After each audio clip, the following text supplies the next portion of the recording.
ladies and gentlemen, it's a certain kind of time. No, it's not Biden. No. It's a little bit of a tough time. There we go. That's right. We're going to be talking about Representative Tulsi Gabbard, all right? So right now, her campaign actually successfully earned one delegate for this election cycle. And for the most part, I mean, her campaign has been out, basically lasted longer than Buttigieg, Kamala Harris, and even Mike Bloomberg, the billionaire Republican in a Democratic primary race. So she's been running, dare I say it, a much more financially stable campaign.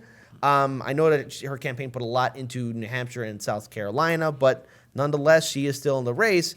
And one of the things we talked about on the Tuesday show is that, well, this possibly secures Representative Tulsi Gabbard to be on the debate stage. As we all know, to qualify to be on the debate stage, you have to have delegate or delegates to be on there.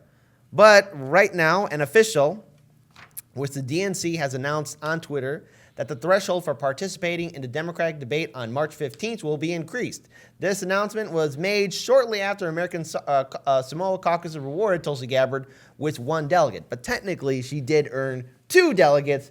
But similar to American politics, I didn't know that. yeah, she did. But similar to American politics, folks, it disappeared. That's my Thanos impression. Disappeared like that. Half of your delegates are gone. Half of your delegates are gone. That's what happened. That's what the DNC did. They grabbed that Infinity Gauntlet and did this.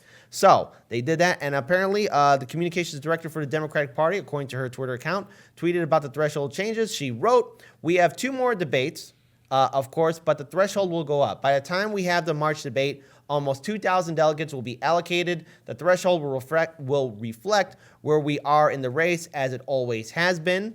And again, the debate will be hosted by CNN and Univision, of course, two great titans of media accountability.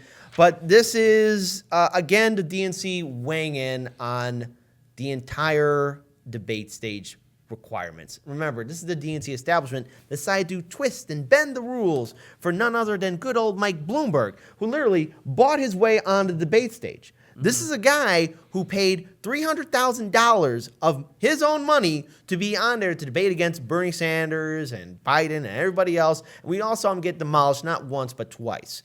And it's really sad for Representative Tulsi Gabbard because in previous other debates, she did qualify to be on there. She did qualify in the polls and in the individual donations, as well as actually having enough resources and financial resources to be on those debate stages. But of course, because the DNC was selectively choosing what polls she needs, what polls were really legitimate in their point of view, so that she could be qualified to be on there, they were taking out all these outlets out there, and some of these were from reputable sources. And again, now that they decided to change the threshold, there's a very good chance that we will see on March 15th, and I hate saying it because I would like to have seen Tulsi Gabbard at least one last time on the debate stage. We'll see Joe Biden, Bernie Sanders, and Elizabeth Warren. And it's rather sad that this is the situation. And I know that she's run a very tough campaign. Tulsi Gabbard has dealt with a lot of smears from corporate media, from the DNC establishment, and it's not fair because Warren seemed to have gotten away with all this praise, and everyone was saying how Warren is just like Bernie.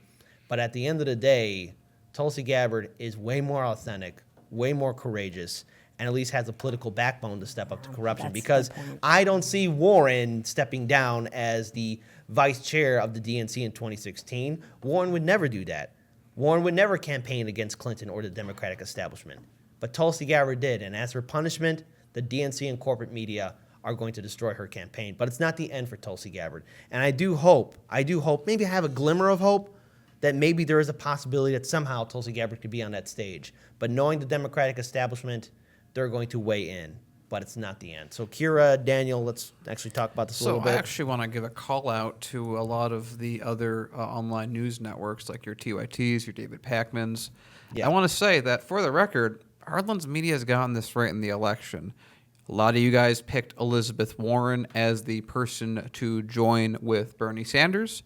We picked Tulsi Gabbard to join with Bernie Sanders. Why do we pick Tulsi Gabbard?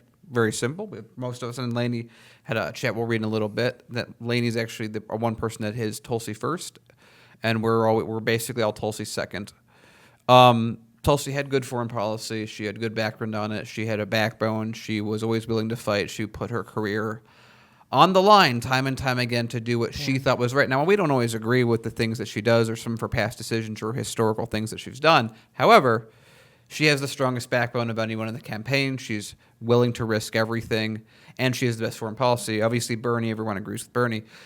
You guys picked Elizabeth Warren because she was sort of similar to Bernie Sanders and this, that, or the other, and you demonized Tulsi Gabbard throughout basically the entire election. We actually did a video contrasting how TYT actually did their first debate and then a follow-up debate with Tulsi Gabbard. Yeah. And it was just rather embarrassing to see them act this unprofessional. Even Anna Kasparian was saying that Tulsi walked into TYT saying, she was telling me that I couldn't interview her. Like, what? Even looking at that story now in hindsight, really? And you have David Pacman, of course, being the professional, mature man I that he remember is. that. That's right. Yeah. That's right. Yeah. I couldn't even imagine just with the ballsy things Tulsi. I was trying to think about I was trying to think of more female. Ballsy works. Tough word, Ballsy but works. ballsy is, I guess. Works. Ballsy is unisex. Okay. So, Okay. With the ballsy things she's done in her career, that she would say that she can handle the heat. And so then going back to, again, these other networks, these larger networks that wanted to try and, I guess, get something out of it, they picked Elizabeth Warren. And how's that working out for you now? Here we are right now after Tuesday. You guys are, after helping prop her up the entire time, and the TYT did a lot of this, Pacman, Sam Cedar, a lot of these channels really did a lot to put Elizabeth Warren in the position where she is now. And I'm sure you guys want all the thanks in the world with how Elizabeth Warren plays out, since you were such a relevant factor in getting here, whereas we, Heartlands Media, and a few other networks that put Tulsi in, always, I think, had our points straight, which was we knew Tulsi was like if Sanders had like a legitimate heart attack, like that's like put her in play. But it was going to be Sanders first. And I would like to say at this point, I think we were right. You guys are now backtracking on everything that you did, demanding that she step down. We're consistent. We don't have to change anything. Heartlands Media got it right.